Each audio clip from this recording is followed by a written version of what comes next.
um, I literally, I literally had a dream that I had to do the encounter. And I remember I was going through like a divorce situation. I wasn't feeling totally secure and everything. It was really crazy. And I was like, and all of a sudden I was in Vegas. Hey, what, turn it over there. I was in Vegas because my daughter had a tournament. And at this tournament, I had like a dream that turned into like a visitation from God. And he showed me that I was supposed to do this encounter. And I was like, God, how can I do this encounter? I'm inadequate. I'm going through a divorce. Like, again, Lord, how can I do this? And so the Lord showed me. I said, and besides, Lord, it's only like a month left. Like, why would I do this? And the Lord was like, because I've called you to do this. This is your assignment. And I just literally cried for 3 hours on the drive because I did not want to obey God. Have you ever not wanted to obey God because you didn't feel qualified, because you were going through, because I felt like I'm wounded, and how can I do this conference when I'm wounded? And let me tell you guys what God did.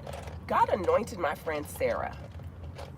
And Sarah called me every day. He encouraged somebody to hold my hand. He encouraged somebody to, she was like, did you do this? Did you do that? Did you order this? Did you order? I was in tears because I didn't want to. I was feeling so inadequate. I was feeling so not prepared. I was feeling so less than. And I'm going to tell you, in your weakness, God's strength is made perfect. So if you're feeling weak, if you're feeling less than, if you're feeling like I'm going through again, why God? That is when he steps in. And so I was like, how am I going to, I was like, I just made this decision. Whoever comes, comes. I don't even know how it's going to happen. Whoever you bring, God, they show up and it's just going to be what it's going to be. And I'm telling you, why was that one of the best encounters for me? Because I needed God to show me that he's God. I needed God to show me that I've called you to do these encounters, and whether you feel adequate or not, you're going to do these encounters. And I'm like, Lord, how can I do this? How can I do this when I'm wounded? I was going through this divorce. I don't feel like I have enough. I don't even think I have the money to do it, God. And God's like, that's my job. I'm going to take care of it. And he did, you guys. I had so much favor. So I saw a picture today, and it was at that very encounter, which is why I'm telling you this. I'm telling you this story.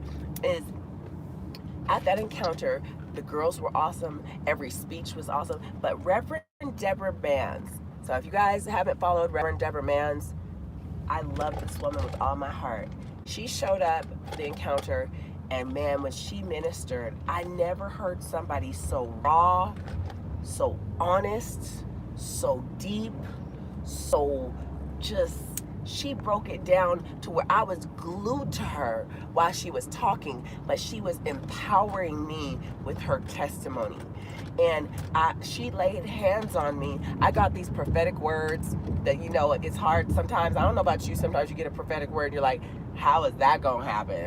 All you can think about is your situation at the moment, And I was like, all I was thinking about is what a failure I was at that moment. And God kept saying, in my weakness, in your weakness, my strength is made oh Lord, resume. In your weakness, Prophet Taryn, who was going through a divorce, Prophet Taryn, who didn't have the money for this encounter, Prophet Taryn, who didn't feel inadequate, Prophet Taryn, it looked like I was failing, Prophet Taryn, it was addition by subtraction. In your weakness, you are yet in me. You are yet a part of my body. You are yet a vessel I use. You are yet have the gifts and the calling. You are yet joyful. You have not lost a thing. In your weakness, my strength is made perfect. And now, me be God. I couldn't help it, but he could help it. I couldn't bring it together, but he could bring it together. And with me out the way, that's all God needed, was me and you out the way so he could show up and show out. And that's what he did. and Chance ministered, Chaplain Ivanka ministered. It was so awesome. Who was supposed to be there was there. The girls were beautiful. I saw these pictures today and I was like, man, all the women, the men, everybody was so beautiful. It was so awesome. So all of a sudden, Reverend Deborah Mance, who was okay, she even had to rush out to go help some girls because one of the young ladies, she calls them her ladybugs, from sex trafficking got picked up, and she wanted to go and had to go get her situated. So she came back. Right? She had one of my Lifeline Encounter shirts on. She was cute in her little jeans, and she had this like leather coat on, whatever. And she was just doing business. But she was ministering to my heart while I was in pain. I was getting ministered to while I was doing the calling of the Lord. My job was do what God called me to do. And when I said, God, how can I do it when I'm like this? He's like, don't get it twisted. God is funny. He's like, I'm bigger than you. Can't mess up my plans. You think you can mess up what I got going for you? Don't think it's about you. It's not about you, boo. So he was letting me know it has nothing to do with you, what I've spoken. And your little stuff you're going through is nothing to do with it either. I am God. You can come to the counter. Believe God, you can come. Anybody that wants can come to the encounter. So it's in December 6th and 7th, and it's going to be fire. So watch this.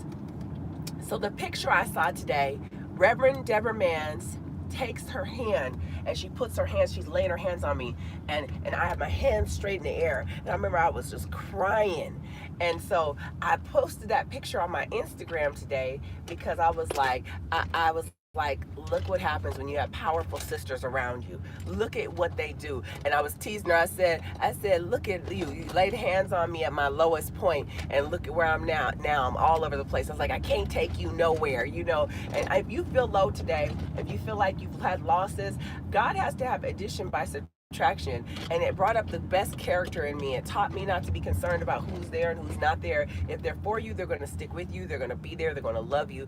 If they're for you, God is going to send them. If God called you to it, he's going to have to open up the doors. If God called you to it, he's going to have to make the provision. God knows the needs that you have. He knows what he's going to do, how he's going to do, and he's just trying to get you to stop focusing on you and focus on him. So I just wanted to tell you today, like I told her, I'm really anointed, and on his comeback, then we'll come back in his life. So then he meets Sarah Jakes, and then his life begins to transform and change. And not only does it transform and change, that it actually begins to, elevate to where it is now, where he has the Potter House LA. He's married to Bishop Jakes, and then all those people started wanting to come back in his life. But they didn't want to be there when he was going through his hard points. They didn't want to be there. They disassociated themselves. So he didn't feel like he needed those people because he knew that God was showing them who was who's really for you.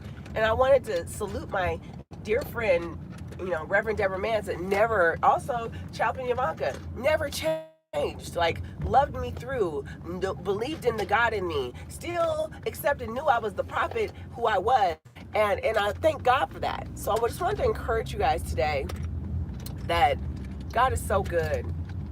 Oh wow, look at that, it just shut off. It just shut the whole thing off. Wow. I mean, it was just on and going. It just shut the whole thing off. Well, we still here. Well, they got the point.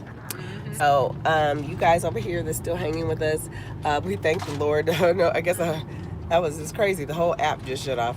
Okay. Well, those friends that stood there and now, they see, they always believed, I'm so grateful for. I love them so much, and nothing I wouldn't do for either one of them. And may God give you friends like that. May God give you friends that stick with you through the hard times. May God give you friends that no matter what you tell them, I don't want my Facebook people to miss this part. So I want to say, because there's a lot of people, I got who are in life, they can stick through, go through the storms with you. David had 600 soldiers, but he had 30 mighty men. And among the 30, he had 3. And among David's 3, he said, I really wish I could drink some water from this brook over here. And they ran across the battle lines for him.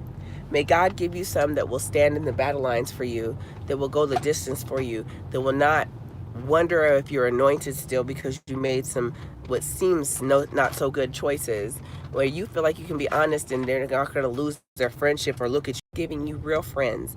And I'm speaking, may God give you wonderful that through the thick and through the thin of it, that they are there, that he shows you who are you and who is against you, that he will give you people that desire to be in your life and make room for you, not have to actually fit you in their schedule, but they'll make room for you. They long to be around you. They long to get to know you. They long to spend time and help you through. And when you're going through, they will stop what they're doing and check on you.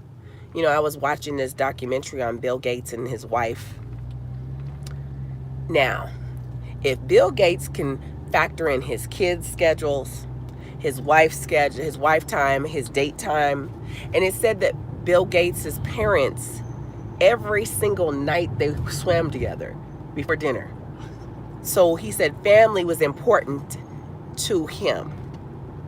I don't want to hear husbands and wives that you're just too busy for each other. Everybody gets 1,440 minutes in a day. How many of those are you giving to God, and how many of those are you giving to your loved ones? You can stop and check on your people. There's friends, like sometime today I knew I was going to be really busy, so I stopped to check on Chaplain Yavanka really fast.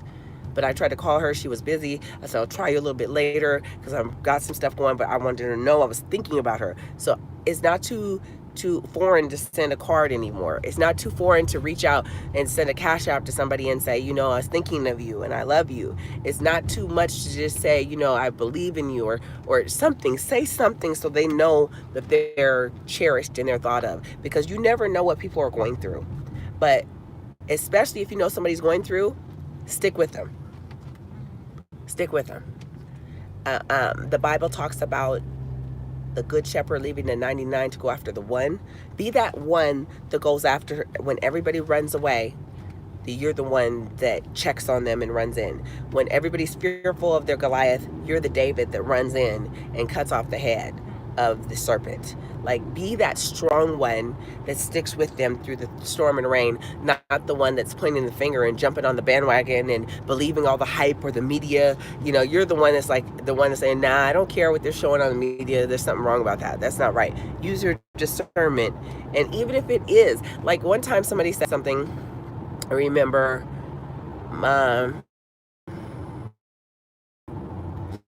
in divorce, a guy called me and said he was a friend of mine. He was a mutual friend. He said, because I want a bunch of what he did say. Don't you want to know what he said? I don't want to know what he said. And then years later, he came back and apologized to me.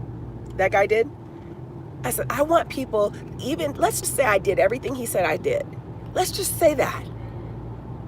I said, do my real friends still love me anyway? I need some friends like that. You gonna love me. I did it. I lied. I cheated. If you're saying I committed adultery, if you're saying I broke into someone's, I'm just throwing random stuff, some crazy stuff. I stole, I don't know, whatever you said that you did something crazy, would the people still stick with you to your healing? That's the kind of friends you really want. When you're really thinking about it, you better call and tell them, no, I don't have to defend myself. I'm not doing that. Nope, I don't care. They should know me and believe me and love me and know my character, and they should know. I have a friend that had a what's it called, a situation, what were those things called, where they were doing something Me Too. It was a Me Too situation where someone said he did something that he didn't really do many years ago, and it popped up this year when those things were happening, because a friend of his was running for office and he ended up having to he introduced the girl to the guy, so it sucked him in, and he lost his very well $300,000 a year job or whatever, and it cost him a lot. His wife was aware of the situation, all this stuff. So I was so great, because I was talking to him and I wanted to know, what, I was like, all of this is a lie. And he said, well, this part is true. That's not a lie. This part is the lie right here. This is not true. But we've been friends for years. So I was like, this is awesome. And my friend was so willing to take ownership for what he did. And I didn't change as a friend.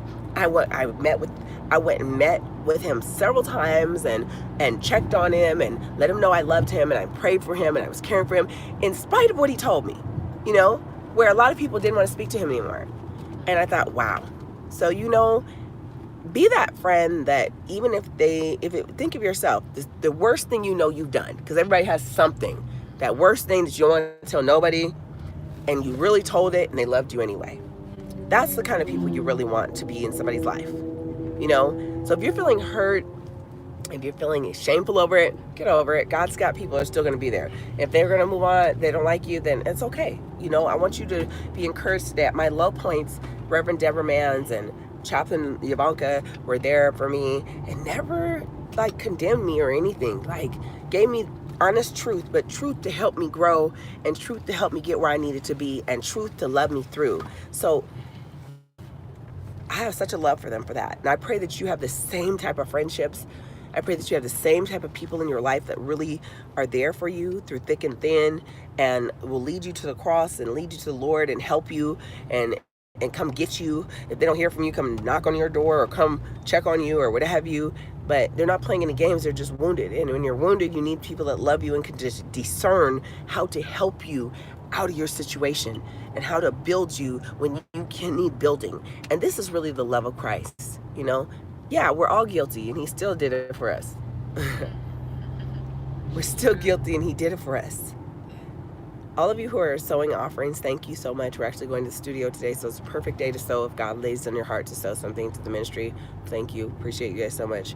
Love you guys. Love you, Case. My dear friend. You were there too. Like Casey was there. Never said nothing crazy to me. So awesome. Never doubted me either. Awesome friend. Thank you, Casey. Love you guys. Because it's kind of funny, like how things come back full circle. Like I said with Sarah Jakes' husband, he was saying like all these people were reaching out, like, oh, I knew you were. It's like, no, you didn't. You thought I was going down. You thought I was washed up. You thought I was like, you were talking about me. Cut it out. You know, I can appreciate somebody saying, well, I was talking about you. Please forgive me because I didn't know what was going on. Like I can deal with that too. Like I can totally deal with that kind of truth. So. Amen. So I love you guys. Heading to the studio. I'll get all glammed up here in a few minutes. I'm gonna take all those rollers and stuff down. Amen. I love you guys dearly. Tomorrow's our class, so do not miss tomorrow, no matter what. Come on. Thank you to all who's been sponsoring people to come to. You guys are so appreciated. And tomorrow's class is gonna be fire. You guys know what we got last time. Like, yeah, like can't explain it how great it was. So you can still register. So we start at 9 o'clock tomorrow. You can get joined from Zoom or YouTube. You also can be in person. We only have a certain amount of spots in person though, so you want to make sure that you signed up for that, okay? And the encounter, after this you're going to hear so much about Encounter. You will not want to miss it. So be in LA on December 6th and 7th. It's going to be the best time of your life as far as conferences go. So I love you guys greatly, and thank you for all your. I love it. See, Emily says she see that wife right there. She probably already cooked too. She said she said she's cleaned her house already and everything, so that her husband, she'll be in class, and her husband and the kids are situated. She's ready to go. See, that's called prepared. You know what I'm saying? Prepared. So, and somebody said, Chantel says she's so ready. Who else is ready for class? You guys ready for class? I'm ready. You ready? I'm ready. Ah, look at that one. That one keeps jumping out. Poor little Facebook Live because my phone is out of memory, so it keeps jumping off. You guys ready? You ready, Kiki? Amen. Fire. You ready for class? All right. So fire. Fire. Okay, guys. So why we keep getting knocked off, I don't know. So I love you guys. Have a great one. We'll talk soon. Bye bye. Is that YouTube? It's because that one needs